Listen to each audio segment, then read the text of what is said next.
ସେତେବେଳେ ମଣିଷ ନିଜର ଦୈନନ୍ଦିନ କାମରେ 5ଟା ପରିବର୍ତ୍ତନ ଆଣୁଛି ସେତେବେଳେ ଦଳ ଏବଂ ସରକାର ପରିବର୍ତ୍ତନ ଆଣିବେ ଏଥିରେ କିଛି ଅସ୍ୱାଭାବିକତା ନାହିଁ।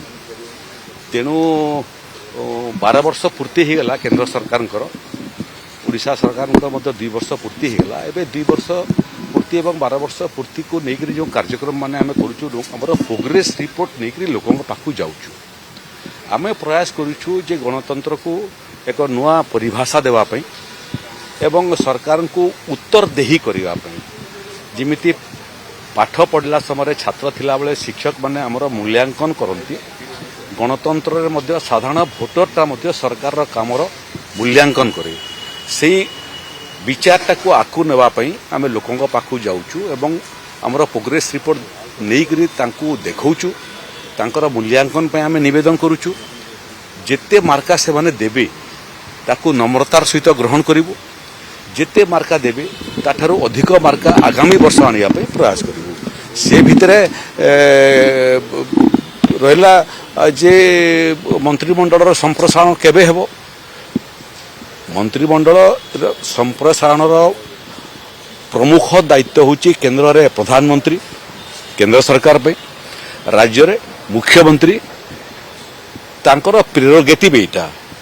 ତେଣୁ ଯେଉଁଠି ପ୍ରଧାନମନ୍ତ୍ରୀ ଏବଂ ମୁଖ୍ୟମନ୍ତ୍ରୀଙ୍କର ପ୍ରେରୋଗେଟିଭ୍ ବିଷୟ, ସେ ବିଷୟରେ ମୁଁ କାହିଁକି ଟିପ୍ପଣୀ ଦେବି ଆଉ ଆପଣମାନେ ମଧ୍ୟ କାହିଁକି ଆତୁର ହେଉଛନ୍ତି ଏ ବିଷୟକୁ ଜାଣିବା ପାଇଁ। ଯେବେ ହେବ ପ୍ରଥମେ ଯଦି କିଏ ଜାଣିବ ଦେଶରେ ଏବଂ ରାଜ୍ୟରେ ସେଟା ହେଉଛି ଗଣମାଧ୍ୟମ ଚତୁର୍ଥ ସ୍ତମ୍ଭ ଜାଣିବ। କିନ୍ତୁ ସାର୍ 6ଟା ପଦ ଖାଲି ଅଛି ତ ସେଇଥିପାଇଁ 2 ବର୍ଷ। 6ଟା ପଦ ଆପଣମାନଙ୍କୁ ମୁଁ ଖାଲି ଟିକେ ବତେଇ ଦେଉଛି ଯେ 21ଟା ପଦ ମନ୍ତ୍ରୀ ପଦ ଅଛି। ଏଇଟା କେଉଁଠି ଲେଖା ହେଇଛି?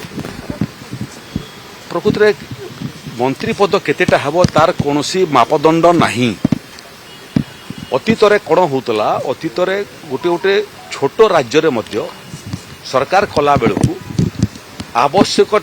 ଆବଶ୍ୟକତା ଠାରୁ ଅଧିକ ମନ୍ତ୍ରୀ ପଦ ଦେଉଥିଲେ। 50ଟା ବିଧାୟକ ଅଛନ୍ତି, 35 ଜଣ ମନ୍ତ୍ରୀ। ଏହାକୁ ରୋକିବା ପାଇଁ ସୁପ୍ରିମକୋର୍ଟ ନିର୍ଦ୍ଦେଶ ଦେଲେ ଯେ ରାଜ୍ୟର ବିଧାନସଭା ଏବଂ କେନ୍ଦ୍ରରେ ଲୋକସଭାର ଯେଉଁ ସଂଖ୍ୟା, ମନ୍ତ୍ରିମଣ୍ଡଳର ସଂଖ୍ୟା 15%ରୁ ଅଧିକ ହେବ ନାହିଁ। ସେ କ୍ରମରେ ଆମର ଭାଗରେ ପଡ଼ିଲା ଯେହେତୁ 147ଟା ଆମର ବିଧାୟକଙ୍କର ସଂଖ୍ୟା, ତେଣୁ 15% କହିଲେ 21 ସଂଖ୍ୟାରୁ ଅଧିକ ହେବ ନାହିଁ। କିନ୍ତୁ 21ଟା ମନ୍ତ୍ରୀପଦ ବୋଲିକରି କୌଣସି ସମ୍ବିଧାନରେ ଲେଖା ହେଇନାହିଁ।